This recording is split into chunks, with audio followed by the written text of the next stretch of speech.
Banana TV. Hey guys and girls, it's Kaylee from Banana TV. So today's video is one that I've actually been meaning to make for a while, but it is on a super important topic, and that is diabetes. In the United States, diabetes is rated number 7 in the top 10 leading causes of death. And in 2007, it was listed as the underlying cause of 71,000 deaths, and a contributing factor for an additional 160,000. That means in 2007, diabetes contributed to 231,000 deaths in the United States alone. And these numbers just keep rising. Diabetes is a growing epidemic around the world. It is affecting every race, every gender, every age group. This thing is taking over. I know so many people with diabetes. And the thing is, people are looking at this disease as a chronic disease. Chronic means that you will have it for the rest of your life. Type 2 diabetes, type 2 is completely reversible through diet alone. Type 1, you can drastically decrease your insulin use. So in today's video, it's going to be a little longer, but I want to try and get through a whole lot of information. So I'm going to talk to you guys about what diabetes actually is, the types, the difference between the types, the underlying causes, and how to reverse it. So just to give you guys some figures on how many people this is actually affecting, 18.8 million people in the United States are living and diagnosed with diabetes. Okay, an additional 7 million are living undiagnosed, and over 79 million are considered to be pre-diabetic. These numbers are insane, absolutely staggering. Complications of diabetes include heart disease, strokes, high blood pressure, blindness, kidney disease, nervous system diseases, amputations, and these are just a few. So the easiest way to explain diabetes is that it all revolves around sugar. Okay, most people know that. Sugar is our body's primary preferred fuel source, and that's actually glucose to be exact. Our brains actually run exclusively off glucose, but every single cell in our body needs sugar, needs glucose in order to survive. So ideally, the food that you eat gets absorbed into your bloodstream, and the sugars in your bloodstream now are passed into the cells of your body. So in diabetes, what happens, you take in your food, it gets absorbed into your bloodstream, but then this is where it's different. Something happens, something is blocking the sugars from being able to get from your bloodstream into the cells of your body. So your blood glucose levels raise. And then what happens is that you'll find that you start to get very fatigued. You're getting fatigued because your cells are starving. They don't have the energy that they need to run. So you'll feel very tired. The second thing is that you'll have more frequent urination. The reason for this is because you have high glucose levels in your blood. It needs to somehow get out. So your kidneys start to absorb it. And what happens is it gets peed out. When the sugar goes into your kidneys, basically what's happening is it's going to draw out a lot of water. So you'll feel very thirsty because your body is dehydrated, and you'll be peeing a lot. So how does the sugar in our blood pass now into the cells of our body? Basically, that's the job of insulin. Insulin is created in our pancreas and it's released. When it releases, it goes, and it's kind of like, think of it as a doorknob. Okay, the insulin is the key. It opens the door and allows the sugars into your cells. So for type 1 diabetes, this is often diagnosed in children and is often referred to as childhood diabetes. Now, this is where something is actually wrong with your pancreas and it's not producing the hormone insulin. Something has damaged it. Actually, there's a huge connection with this to drinking cow's milk in infancy. That's a whole other video. If you guys would like more on that topic, let me know down in the comment section below. Type 2 diabetes is often diagnosed later in life. It's often referred to as adult onset diabetes. About 9 out of 10 people who have diabetes actually have type 2. So think about those numbers in the beginning of the video. Those numbers are huge. 90% of them are type 2 diabetics. In type 2 diabetes, your body is producing enough insulin, but something is blocking the door to the cell. So that door, even though your body is producing insulin, the key is not working. The lock is jammed. So what happens is your body tries to produce more insulin, more insulin, more insulin. And when that doesn't work, the sugars will start to build up in your bloodstream. That's when you get high blood sugar. So in type 1 diabetes, your body is not producing enough insulin on its own. Type 2 diabetes, your body is producing enough insulin, but something is jamming the lock. There is a third type of diabetes, and that is called gestational diabetes. This is often pre-childbirth, so when a woman is pregnant. It's pretty much the same as type 2 diabetes. It usually goes away pretty soon after childbirth, but it is a good indication that you might be headed for pre-diabetes very, very soon. So something that drives me absolutely crazy is that most people blame diabetes on genetics. Oh no, it's just because I'm supposed to have diabetes. My grandfather had diabetes and my father has diabetes, and they never take responsibility and look at their diet, which we're going to get into. But a lot of people are actually born with having the predisposition for being able to get diabetes or be pre-diabetic in the future. However, most of them never develop it. Take, for example, twins.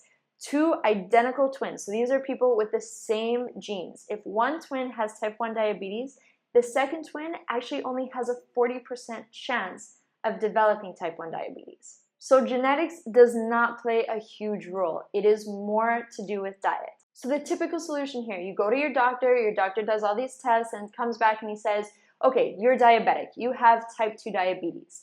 I recommend that you adjust your diet, stay away from sugary foods. Remember, it's the glucose in our blood, so it must be that our diet is too high in sugar. So stay away from simple sugars, stay away from processed foods, stay away from carbs if you can, starches, that kind of thing. If you are going to eat them, eat complex carbs. You have to space your meals, be very, very careful with that. That's the advice that they're going to tell you. So the second thing that they're going to tell you is you need to lose weight, and usually they do this by recommending calorie restriction. They might not say it outright, but they'll say make your portion size smaller, don't put as much on your plate, those kinds of things. So a person is going to come and they'll go through all of these things. They'll try and change their diet. They're going to try and stay away from sugars, from sweets, from carbs, from starches. They're going to go for walks more, and they're trying to lose weight.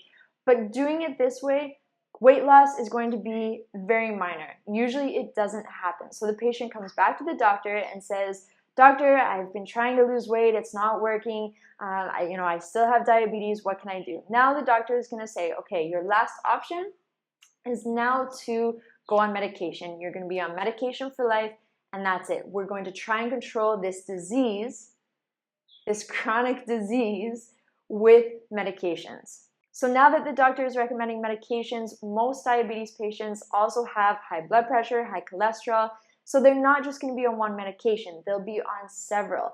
And these medications don't actually do anything. Okay, they're just masking a symptom, and their actual condition will be forever. They will forever, for the rest of their lives, be on these medications, and they're only going to get worse. What happens when they get worse? They increase the dosage of the medications that are actually only masking the effect, so they will never get better. So in reality, why would the doctors want anything different? Diabetes is a multi-billion-dollar industry. The total cost for diagnosed diabetics in the US in 2012 was $245 billion. Typical diabetes medications, they cost cents to produce, but they can charge huge amounts for it. Take the testing strips, for example. The testing strips are $1 a pop in some areas, and you have to test your blood sugar maybe 8 times a day. That's $8 a day just on testing strips. So not only do you have your medications, you also need your testing equipment, you also need lab tests, you also need doctor's visits, and the price just keeps going up. The average diabetic in the US spends over $6,000 on their disease every single year. So the solution is actually incredibly simple. Remember how I said type 2 diabetes can actually be 100% reversible? How is that possible? Okay, remember back to when I was explaining type 2 diabetes. I said the pancreas is working. The pancreas is working fine. It's producing insulin. The hormones are working in your body. Everything is working, but something is blocking your cells. Okay, so the glucose that's in your bloodstream can't get through your bloodstream into the cells of your body. What is it? It's fat. Okay, when you have a high-fat diet, aka animal products, oils, other high-fatty foods, when you're consuming high-fat foods, what happens is the oils, the fat, all of those things end up lining your bloodstream. Okay, so it acts like a block. So the insulin, it tries to open the lock to allow the glucose from your bloodstream into your cells.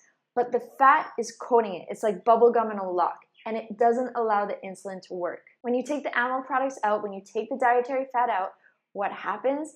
Your bloodstream will be smooth. It's not going to have anything clogging those locks. And very easily, the sugar that's in your bloodstream will be able to pass through to the cells of your body. That's all it is.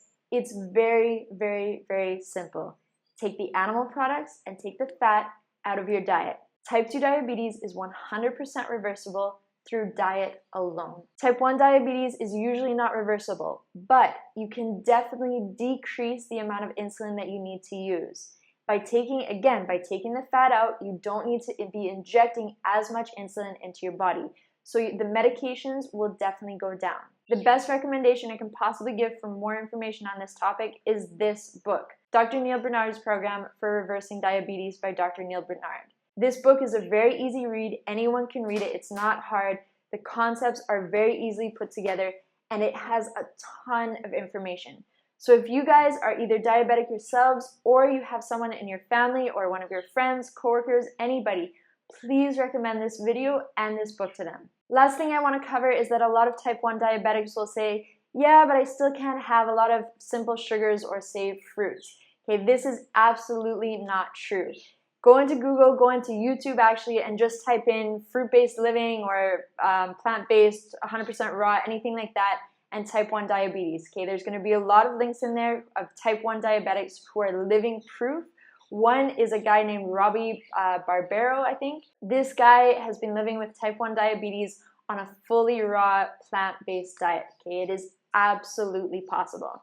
So please make sure that you share this video. It is such an important topic, and we have absolutely no need to be spending hundreds of thousands of millions of $1 billion on an industry that is completely reversible through diet alone for type 2 diabetes. Remember, that's 90% of diabetics. And for the type 1 diabetics, definitely you can decrease your insulin use. Thank you guys for watching. Please make sure to share. Don't forget to make your day wonderful, and I'll see you again soon. 30 to 40 million of that is spent out of pocket in an attempt to keep the weight off. And why would the industry want this to change? They are making so much money. There's so much money involved in dieting and weight loss.